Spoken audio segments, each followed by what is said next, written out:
Good afternoon, everyone, and thank you for joining us today. My name is Brecken Brandstrader, and I'm the Senior Editor, Gemstones at National Jeweler. I'm pleased to welcome you to the latest episode of My Next Question, National Jeweler's new webinar series, sponsored by Rdi Diamonds. Today's session is hosted by our Senior Editor of Fashion, Ashley Davis, and features Edouard Caumon, U.S. Country Manager at Watchfinder Co. Before I turn it over to Ashley to get the webinar started, I just wanted to let our attendees know that if they have a question, they can type it into the Zoom Q&A box. I'll be back on at the end of the discussion to share the questions with Ashley and Edouard. Also, today's session is being recorded and will be available on the National Jeweler website on the Friday following the live event. Now I'll turn it over to Ashley and I'll be back to field any questions at the end. Thank you. Thank you so much, Brecken, and thank you for joining us today, everyone. We're so excited to have Edouard here today. So to start, can you tell me a bit about your professional background and what drew you to watches? Sure. So it's nice to meet you all. Thank you for your time. Pleasure to being here today with you. It's been almost 12 years I'm in the watch industry. It all started back in Paris. As you can hear my accent, I'm originally from France with Cartier. And the experience started even earlier than that with the passion of watches I gave in from my grandfather. My father always looked at what timepieces with a lot of envy. And on a professional end, I will say that it started back in Hong Kong when while I was promoting the fine watchmaking industry for the Fondation de la Horlogerie FHH and organizing Watches and Wonders in Hong Kong across Asia and across Asia Pacific. And more recently, I've been with Richemont here in New York for the past 7 years, handling the business strategy distribution for the watch brands of Richemont Group. Okay, and all of that time at Richemont, what did your role there entail? Various functions. I will say I started on the really general basis, promoting the industry as a whole, the craftsmanship, the know-how, and helping educating either people from the industry and also end consumers on the history behind all the amazing timepieces we are wearing. And from there, I moved to a more strategical and distribution side. So where I was working on the leveraging the group approach to the Richemont brands distribution from North and South America. So with retail opportunities, wholesale opportunities, landlords, and working more on the business and distribution side of it. Okay, and then you joined Watchfinder in January last year as the U.S. Country Manager. But of course, Watchfinder has been around since the early 2000s, which is kind of amazing when you think about it. Very much on the forefront of online selling. Can you tell me a little bit about Watchfinder's history and just sort of the evolution from the early days until now? Starting from the early days will be hard for me. I joined the adventure only a year ago, but what I can say on a personal basis, I've always been familiar with Watchfinder. I was browsing the website, looking at any new opportunities on it, checking on the resale value of products. And I will say that, you know, Watchfinder has always been, as you mentioned, on the forefront of a pre-owned industry. Since 20 years, it has been a leader. And I started online, so with no boutique, no reputation, no stores, just as a website.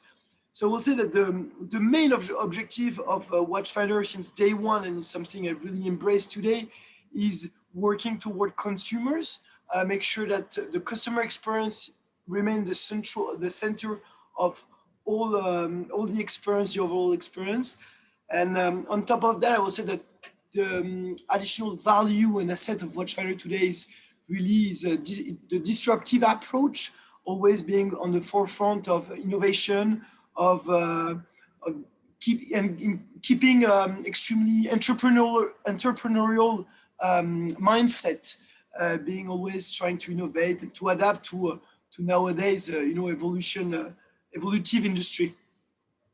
Okay, and today we might take it for granted a little bit how much of a no-brainer it is to buy and sell luxury items online, but luxury was always a bit slower to adapt to the digital revolution because, of course, when you're working with higher value items, it just naturally is going to progress a little bit more slowly for people to feel more comfortable.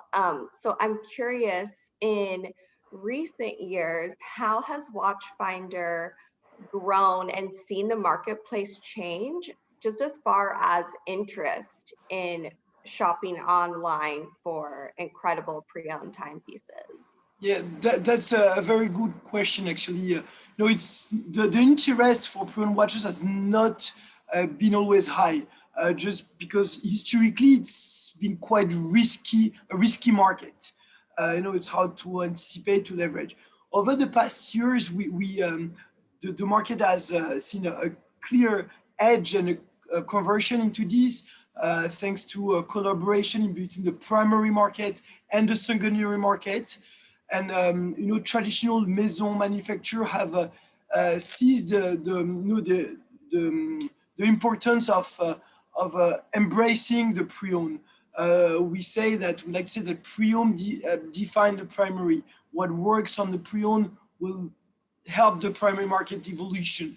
So, and I will say that a great example to that is the recent collaboration between pre-owned players like Watchfinder and traditional primary maison and brands on the part exchange program. So today you can walk in a brand new IWC, GGR, or Panerai boutique and purchase a new watch with an old watch, with whatever old watch. So this contribution and collaboration is a reflection of the balance between both markets, and that today it became indeed the legitimate pro market as it is.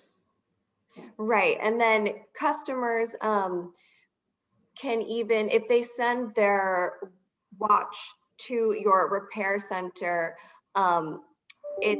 your repair center is actually certified by the maisons, or at least by many of them. Is that correct? Not exactly. We don't have a repair center as such. We have a service center. So it's an in-house service center that's certified indeed by more than 18 brands.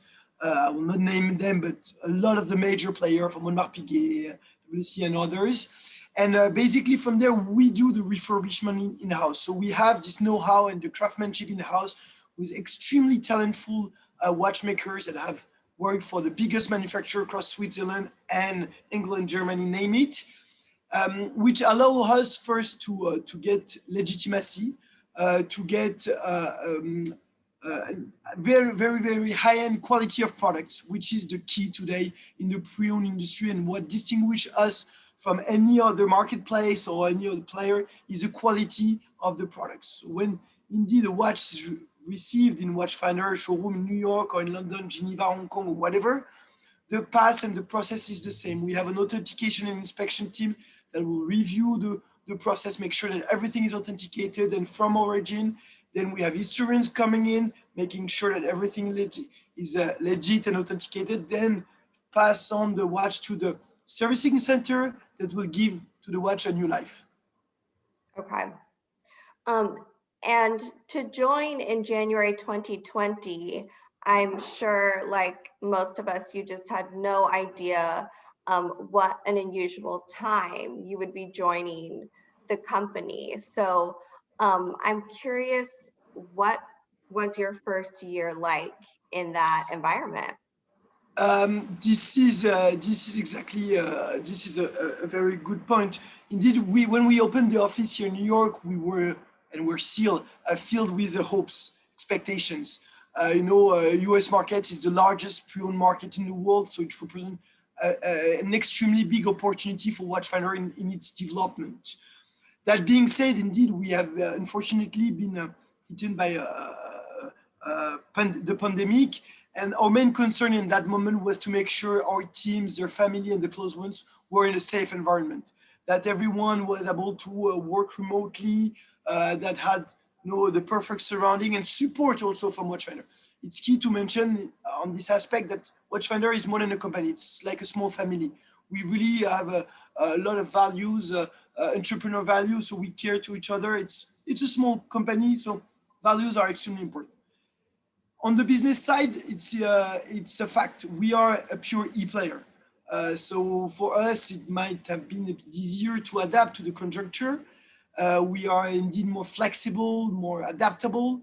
So we have been able to adjust, and yeah, but we are still, feeling it. It's still here around, as everyone knows. But we are just hoping for better days and a better tomorrow. Okay. And what have been some of the keys to, in your time at Watchfinder that you've noticed to delivering the luxury experience that is associated with buying a luxury timepiece? Are there any kind of main best practices that Watchfinder follows that you can share, or main brand ethos and principles to delivering a luxury experience through an online model? Actually, to this answer, there's only one answer. To this question, there's only one answer. It's all about the customer. All about the customer and the customer experience. So what we build as a model is all around customer's choice. So if a client wants to go buy online, they buy online. We have great return policy, so they can, to avoid the proximity and to meet in these circumstances. But if they want to come to meet us in our showroom where I'm currently located, they are more than welcome. We have a dedicated team to welcome here. So I would say it's really all about the omni-channel approach, and establishing a relationship with our customer. We try to be the closest to them, to understand them at best. We're not here to force sell. We are here to educate somehow them, to share our knowledge, to share the history and the background of Watchfinder, and to make sure that whatever we deliver as a message, guidance, or advices are related to the actual pre-owned market. Okay, that's great. And let's get into a little bit what is trending. Are there any specific styles that are the most popular right now for the men's watches? Historically, in the US, trend has been toward sports watches. So watches with bracelets. This is a historical fact. I would say that roughly 65% of watches sold in the US are sports watches, defined as sports watches because they have a bracelet or rubber and so on. So indeed, there are some key leaders in this segment, mainly without surprising anyone, Rolex. Rolex is a key driver in this segment.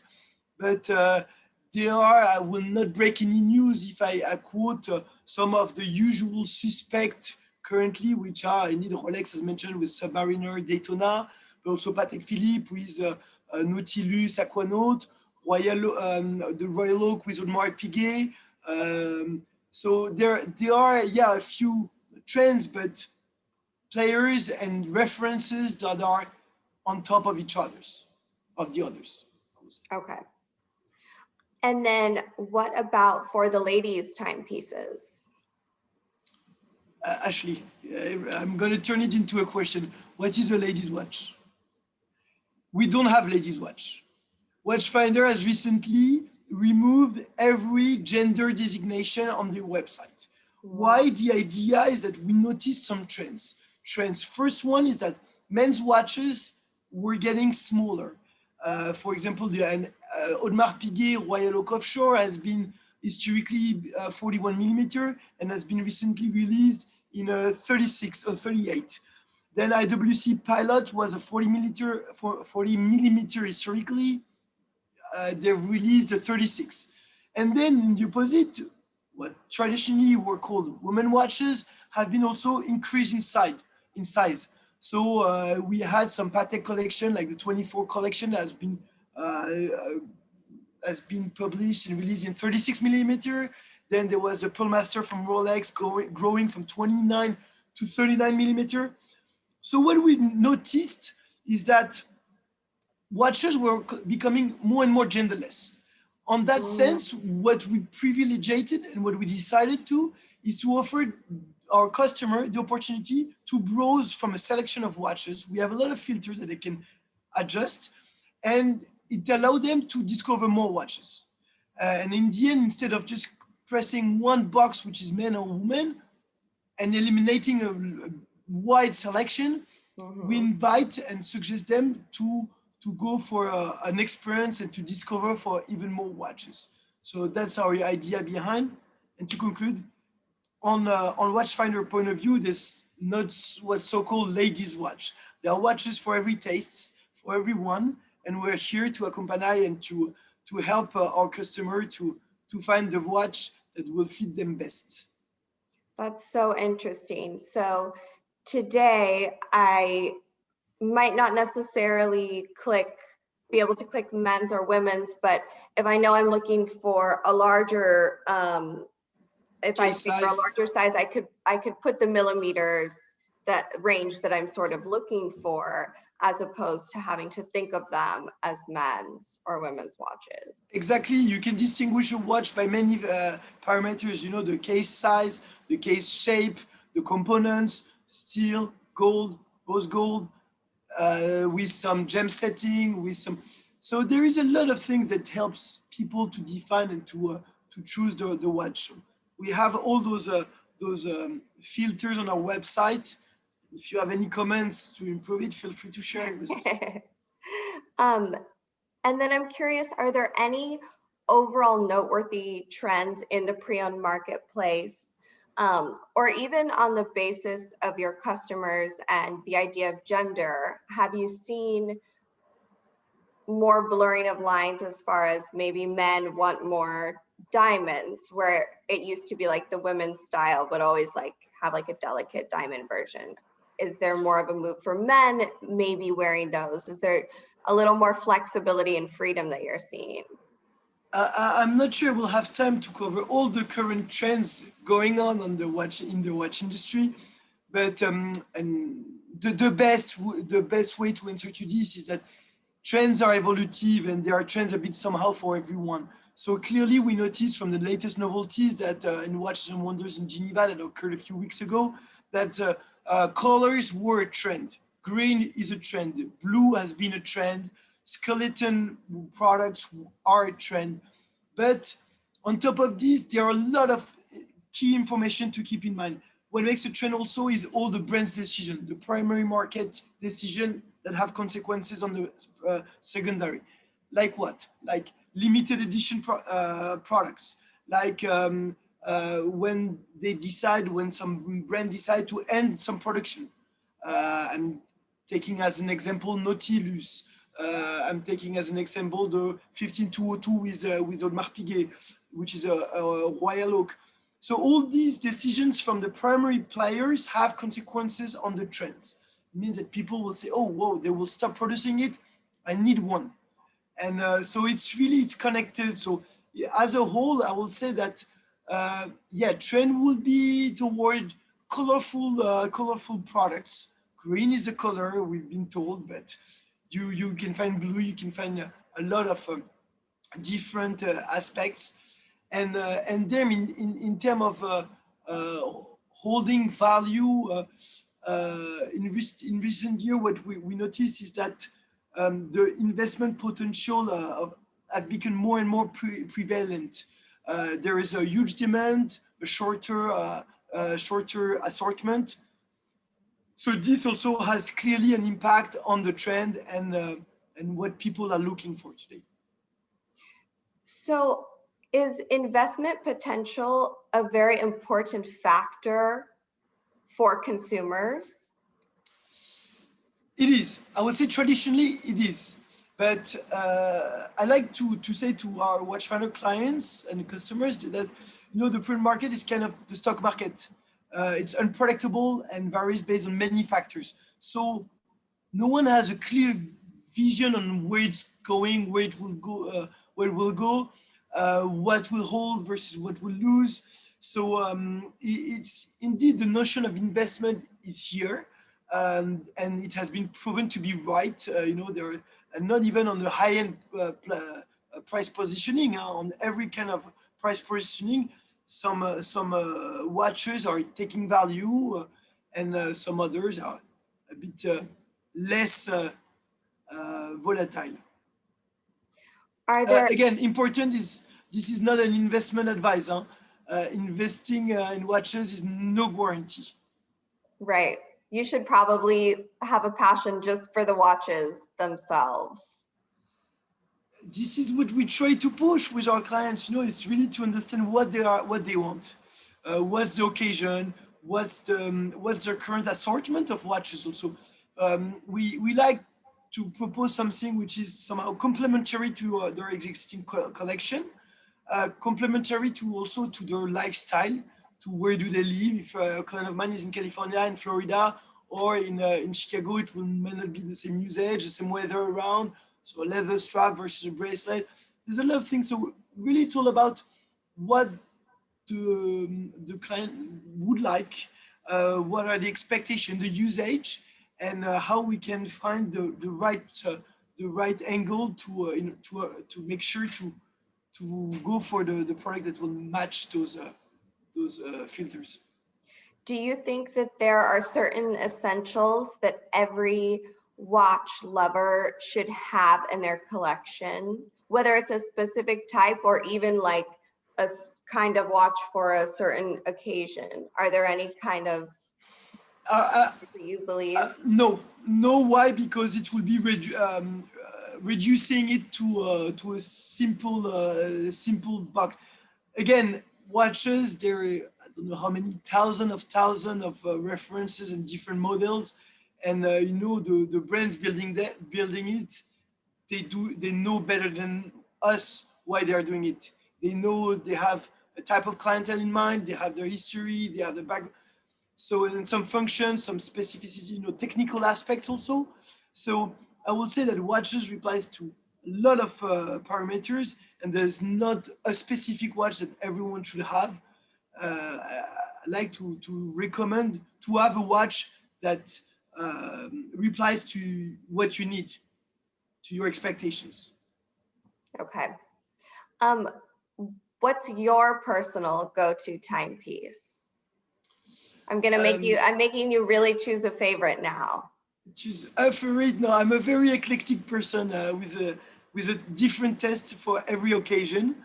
Every watches I carry are from a specific occasion, from my first watch that I've been offered from my grandfather, which has initiated my passion for watch, to my first salary paycheck watch. So if I had to choose one watch, it will be too hard of a decision. So I don't want to answer to this. Okay, what watch are you wearing today? Today, I'm lucky enough to wear one of my favorite watch, not the watch, but I'm wearing a Royal Oak from Audemars Piguet, a 15202, that I was lucky enough to purchase years behind, before an enthusiasm has recently grown around this specific. It's so popular. Currently, it's popular indeed for various reasons. Gérald Jantat, the designer behind it, is an iconic designer in the watch industry who had designed the Nautilus for Patek Philippe, the engineer for IWC, and others. So it's extremely someone with a specific shape. It's got a design. It's a steel watch, can be worn on a daily basis, I would say, because it's not very material. And to me, it fits all my personal preferences, which are the thinness, the low-key aspect. It's not like really outrageous. It's pretty discreet. And lately, it has been also very popular just by the fact that recently Audemars Piguet has decided to remove it from to stop the production of this reference. So indeed, since this boutique exclusive edition is not available, will not be available in the coming months, enthusiasm has clearly picked up around it. Okay. What does Watchfinder foresee for the year ahead? I know that kind of across jewelry and watches, sales have been really strong, even during the pandemic, which is not something that anyone really anticipated as the pandemic took hold, but it was something that we've seen throughout the last year as people weren't spending on travel and weren't spending on some of their other normal expenses throughout the year, and we're stuck at home and we're kind of shopping online for things that retain value. So I'm curious, what does Watchfinder kind of foresee as far as consumer behavior as the pandemic continues throughout the world, but some places in America kind of open up as people get vaccinated?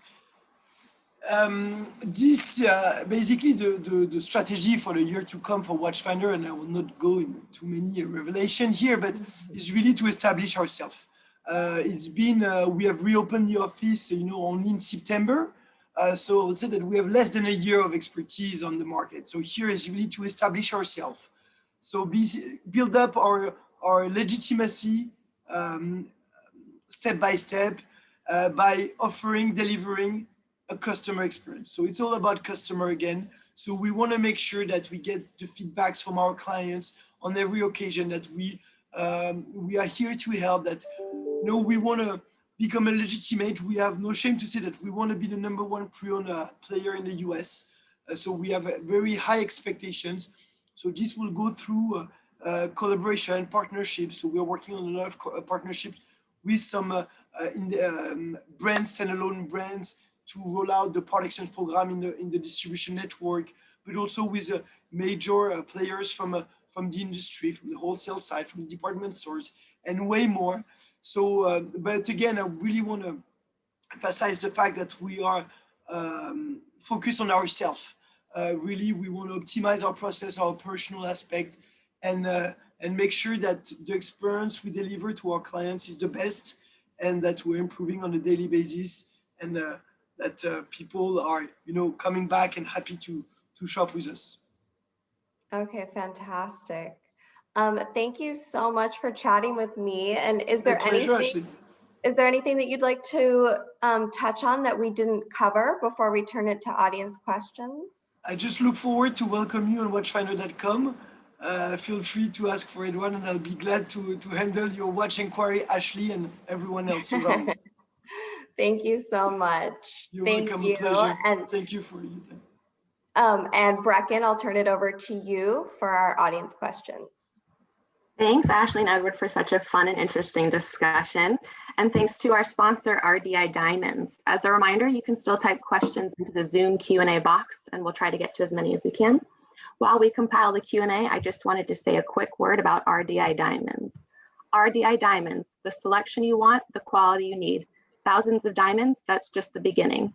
RDI offers a wide range of services and support to help you succeed. From flexible memo options, a partnership with De Beers Group Industry Services, to generous stock options and cost-efficient shipping. RDI's goal is to provide the highest quality of both care and diamonds to your store.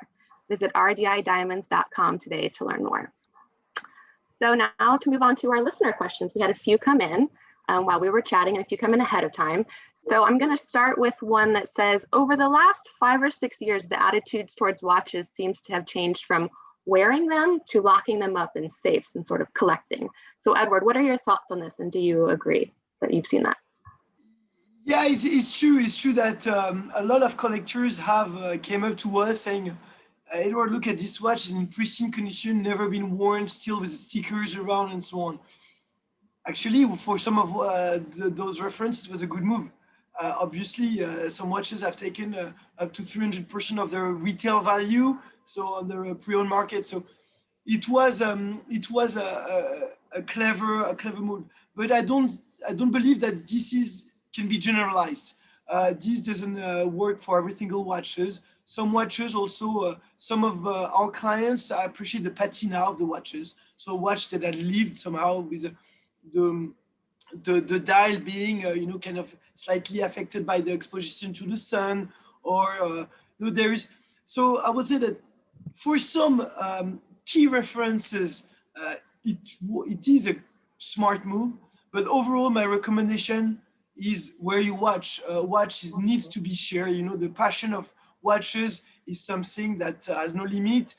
And personally, I'd rather wear my watches and explain why this one is so exceptional to me what's the history behind, why I purchased it, and it's exchanging topic. Talking about watches, talking about yourself, is expressing a part of your personality.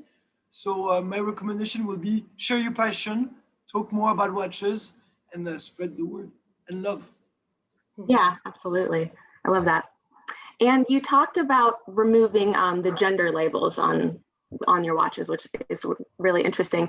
And I know that you said you had done it sort of in response to the way that people are now looking at them. But have you noticed after the move in the way, sort of a change in the way people are shopping on the website or even in store after removing the labels?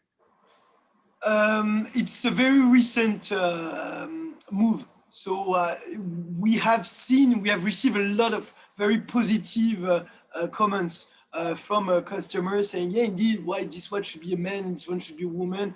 The trend of a woman wearing men watch is existing since many years. And as I mentioned, so indeed, we receive a lot of encouragement. After, the idea is not to say all watches are for everyone. The idea is really to discover, to push customers to discover above, stereotypes and boxes. So look for whatever suits your expectation. Exchange with the experts of Watchfinder will be here to guide you. There is indeed watches that are more defined for women, and we will all agree on this. But we'll be here to talk and discuss about it. Gotcha. Okay. And my last question is about, you've talked a lot about the customer experience. So we had a question about sort of the omni-channel experience and what sort of aspect does the physical component in your showrooms play in Watchfinder's reaching the customer, and how will you especially use that going forward? The showroom is a key component in our presence in the US. Unfortunately, today it's only open it's on appointment only, and mostly to New Yorkers. We're here in Manhattan, but it's a key component. Why? Because it's our cocoon. It's where our customers come and discover our DNA, our disruptive approach, our different retailization somehow. So here is a lounge. We are trying to break the codes somehow of the traditional retail industry. We want our customers to come here to feel comfortable, not to feel forced to be buying. I want them to come here and to discover the product as it is in a really neutral environment, a lovely environment actually. But it's really more the attention toward the products than toward the surrounding. So the showroom play key roles. It offers also a safe aspect. We are here within a really secured environment in a corporate office. So it's important when a customer walks in with an expensive watch or a watch that he cares a lot about, that he or she feels safe. So in that aspect, it's very important for us. Yeah, absolutely. And I actually just had one more come up that I would like to throw out to you really quick. So we had someone who said, I wasn't aware Watchfinder was owned by Richemont. So if I walk into Cartier, can I trade my watch for a new one from them? I'm not sure which brand they're asking about. Can you maybe talk a little bit about the Richemont relationship that you guys might have with the other brands and how that might work? The major thing is Watchfinder is Watchfinder. We are indeed, we have been acquired by Richemont in 2018, which allows us to benefit from the greatest, expertise, know-how, values, and so on. But Watchfinder is we like to say we are father of 80 brands. We sell every single brand, we buy every single brand. So the collaboration with our sister brands from the group has been indeed this year on the first aspect. We have rolled out some key partnerships with the watch brands of the group. So you can indeed trade your old watches for a new watch in any boutique from the Richemont group. But so we are all learning from each other. Watchfinder really try to keep its entrepreneurial and traditional approach, and being supported by the finest luxury group in the world. Right, gotcha. Okay, thank you so much. Thank you guys. Thanks again to our guest, Edouard, for joining us today, and Ashley, of course, for hosting. You can tune in for another episode of My Next Question next Tuesday, May 18th at 9 a.m. Eastern, when I will be chatting with the head of Jewelmer about the world of South Sea cultured pearls and pearl farming. You can read more about it and register at nationaljeweler.com/webinars. I've just dropped that link into the chat for anybody who's interested. Thanks again for joining us today, everyone, and please take care.